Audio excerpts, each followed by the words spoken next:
Hey, this is we so call me anything but the father. I see they're here nor there, but what is here, we had to keep it in the city. You know what I mean? If you know me, you know that I love the tri-state scene. Whether it's Philly, Jersey, Delaware, we always love just having great conversations with the different types of artists, musicians, comedians, public figures coming out the city.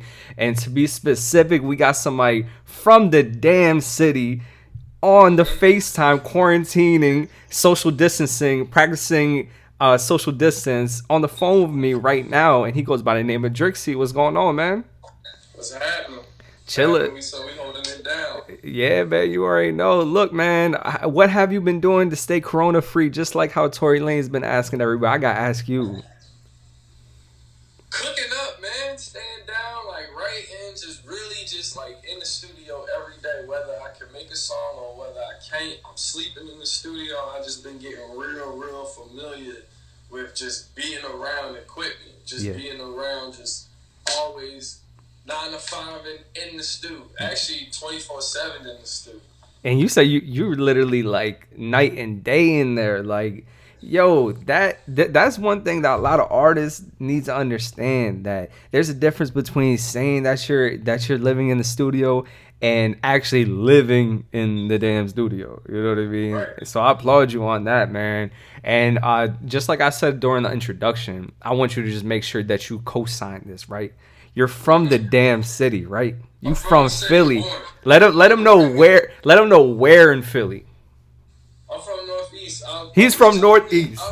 You know what I'm talking about? I'm Yeah. from like Spring Garden. Then my mom moved up to Nicetown, and then we moved up to the Northeast. So I'm from Longcrest, man. Shout out to the LC, man. You know what's happening. Most definitely, man. For the city of brotherly love, man. What? How has the city really molded your sound? Because when you listen to your music, you got such a unique sound. There are not too many artists in the city. Like, I feel like there's such a like generic sound coming out of the city that a lot of people fall victim to. But you don't sound like a lot of people in the city, if anyone. Like, how much has Philly really molded your sound?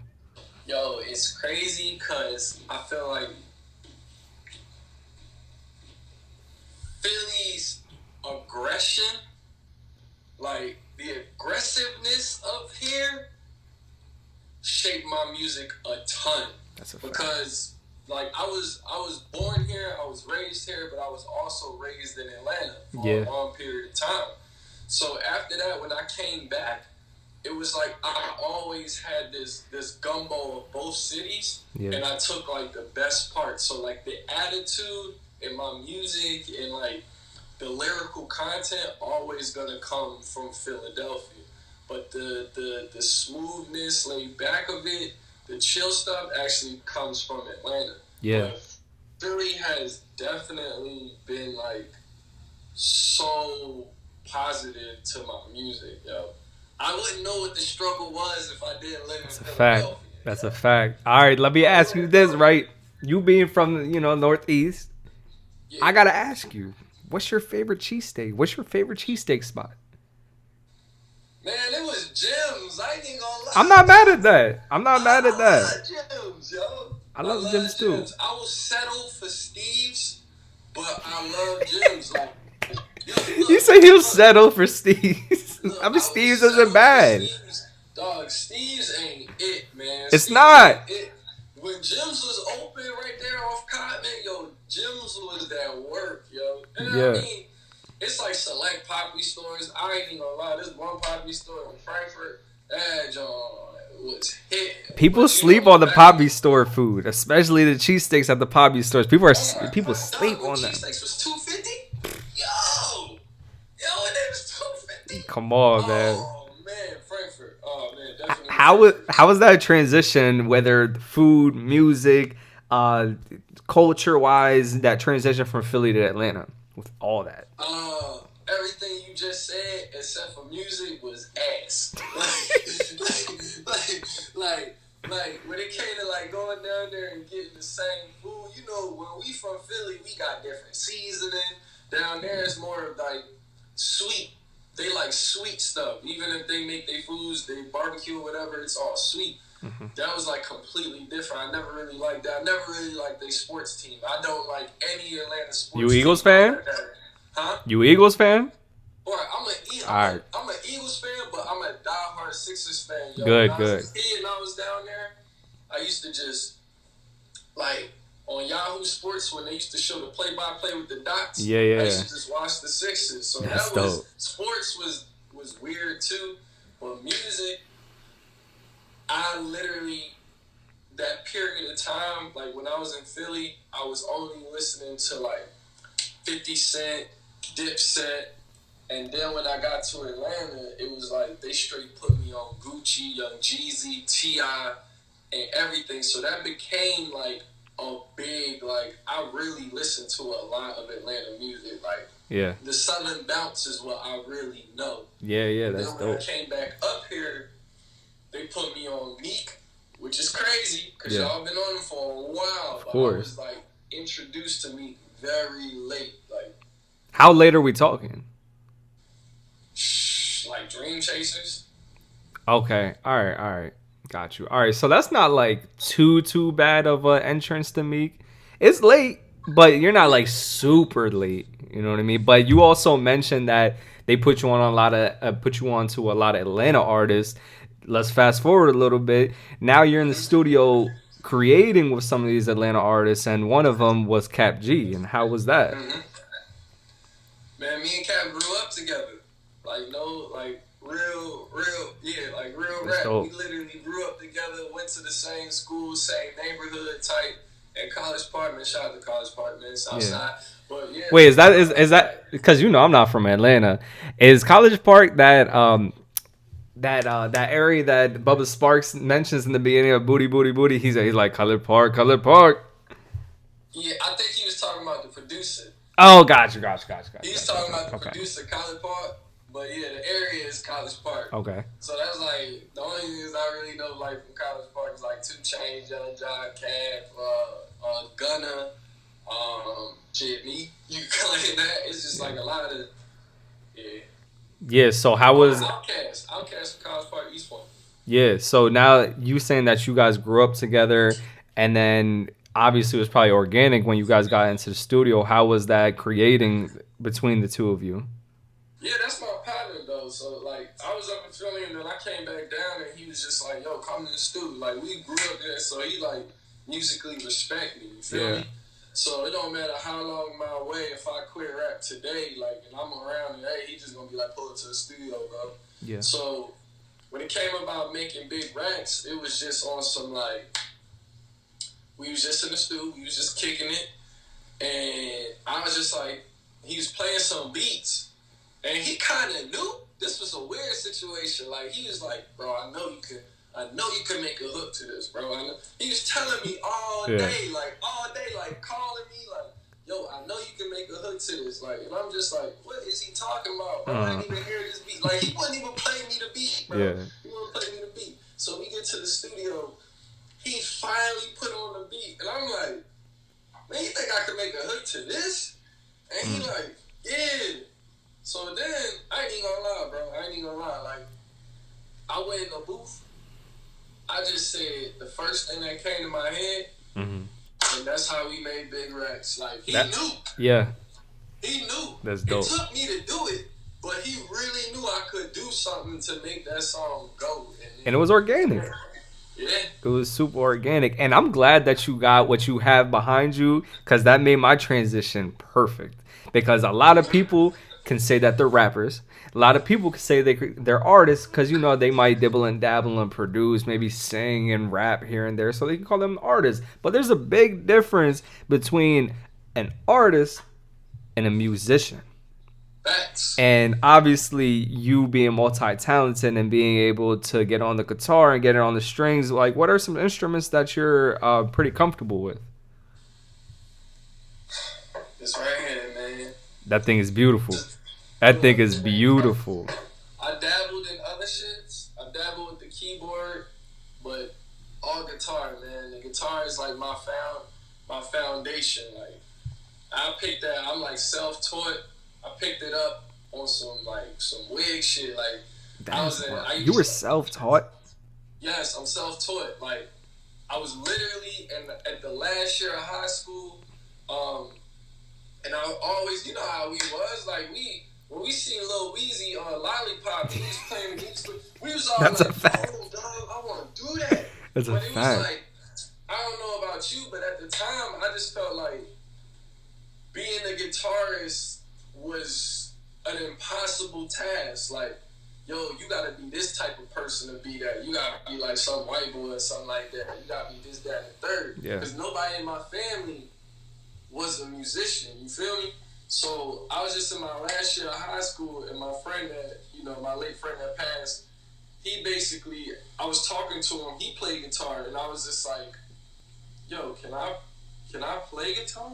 And he was like, "Duh, what's wrong with you?" And I was like, "Oh, for real? Like, it's that easy?" He was like, "Yeah, go get a guitar."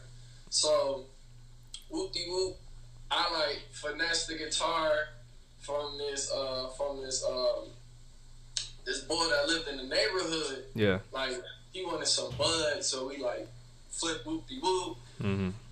He gave me the guitar. I went home. I ain't know what to do, yo. I was just like, I was stuck on stupid. I called that same friend. He was like, "I'll show you 2 chords, and then after that, you on your own." He showed me them 2 chords. I took off, man. I ain't even gonna lie. Self-taught, like, That's so dope. self-taught. Now, that's another thing. Like, if I was in Atlanta, I wouldn't have got that. But Yeah. when I got that in Philly. So that's what I mean. Like, Philly was a big part of this shit too, because Yeah. it taught me how to expand. Yeah. You know what I'm saying? And I want you to expand on this project that's dropping tomorrow. I need you to give me all the details because by the time people see this, there's only going to be a couple of hours before this project drops. Okay. You want all right? So this tape is called "I Found Heaven in My Hell." This tape is literally about coming to terms with you gonna make the best out of your surroundings, not running from it. You gonna stand in it and you gonna own it. That's what it's about. I know I'm going through this mess right now, but I'm not gonna lose myself again.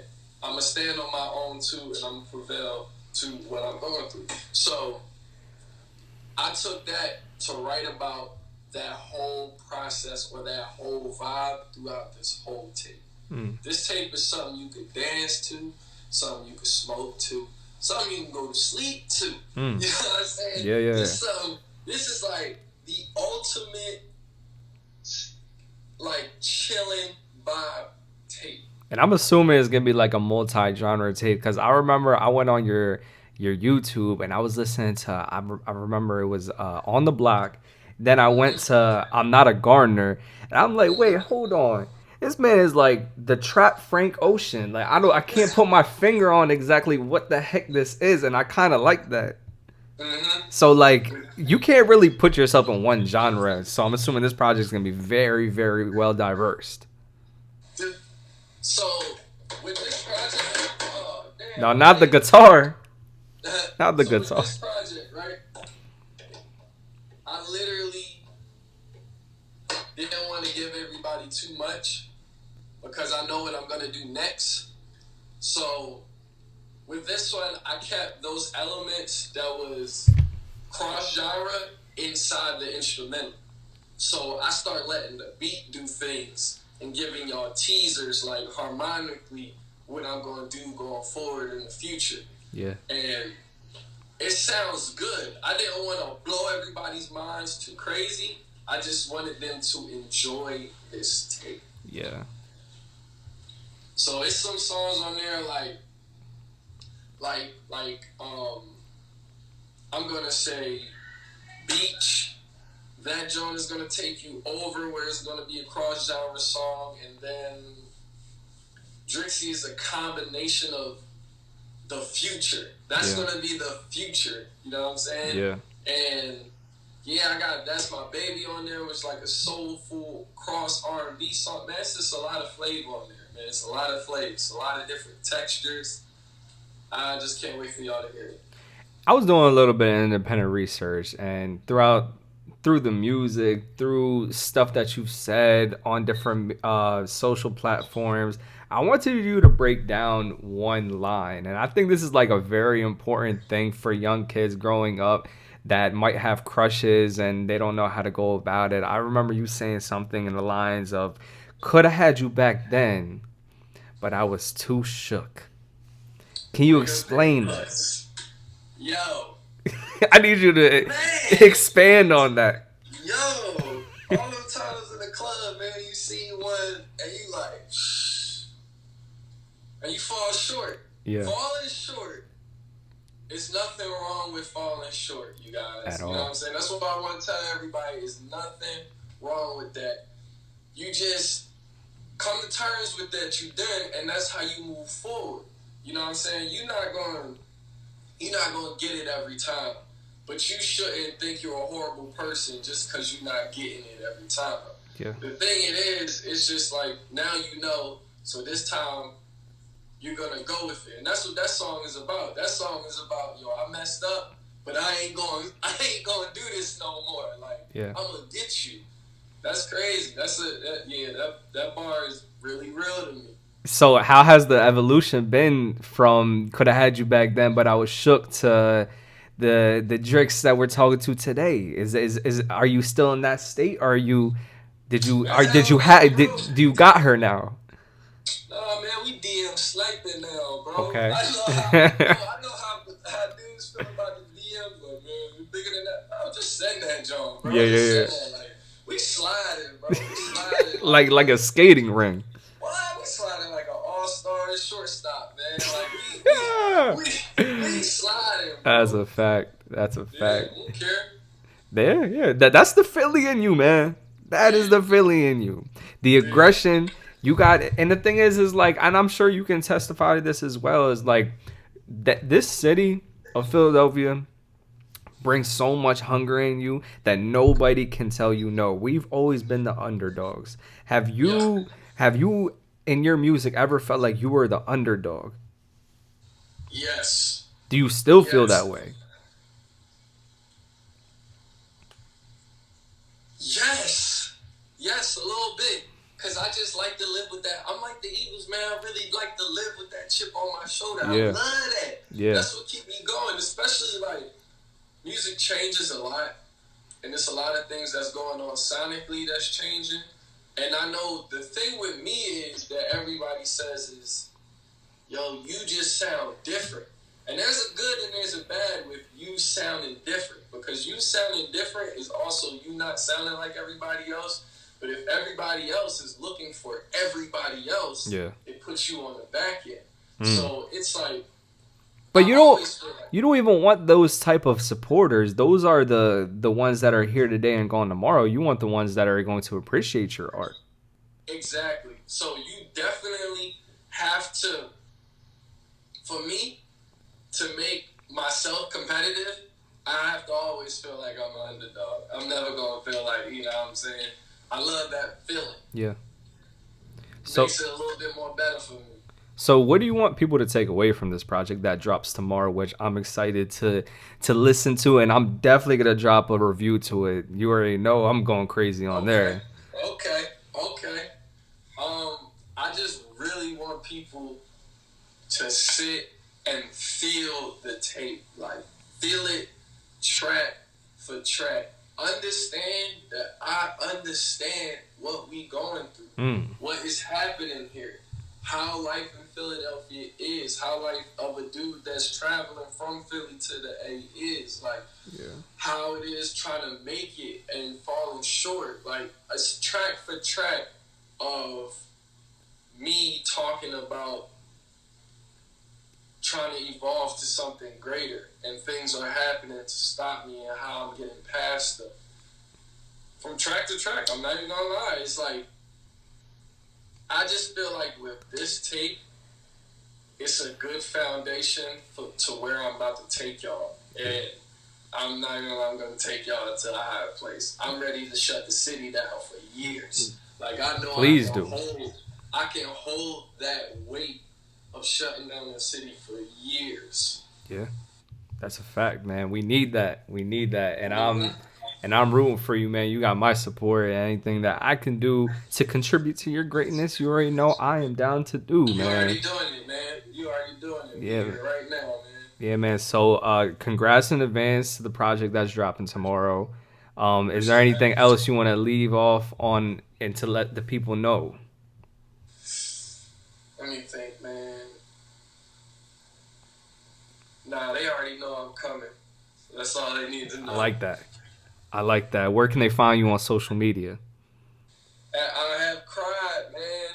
I have underscore cried. Actually, yo, you know I'm bad with like I'm terrible with this social media, man. Hey, we gonna say we so just gonna post it. Yeah, I was about to say. I was about to say. That's why you got a team, man. That's another thing I salute you on. Is like not too many people move how your team moves, and how professional that your team. Shout out to Jay Woods. They were just move militant, and that's what's gonna separate you from any other artist that's coming up from the city or from any city. So salute to you and your team as well. Appreciate that. I love them boys. Absolutely, man. So I appreciate you coming onto the platform on Weso's World. If you're truly Weso, and yeah, best of luck to you, man. And we're excited to hear the project tomorrow. All right, thank you, man. Appreciate it. All right, hold on.